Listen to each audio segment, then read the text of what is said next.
قال الله جل جلاله فلولا إذ جاءهم بأسنا تضرعوا ولكن قست قلوبهم وزين لهم الشيطان ما كانوا يعملون.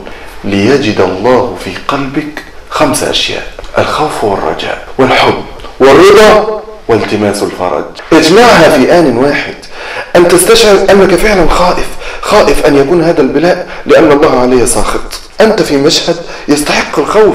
أيضا أرجو. ألا ترى إلى سليمان عليه السلام يستغفر ربه فيقول رب اغفر لي وهب لي ملكا لا ينبغي لأحد من بعدي. أيضا أنك راضي وإن لم يفرج. أخيرا التماس الفرج وجمال المعاملة ألذ من العافية، أن تقول إنا لله وإنا إليه راجعون، اللهم أجرني في مصيبتي واخلفني خيرا منها، فيخلفك خيرا منها، هذا خير من أن تخلف الخير مرة واحدة.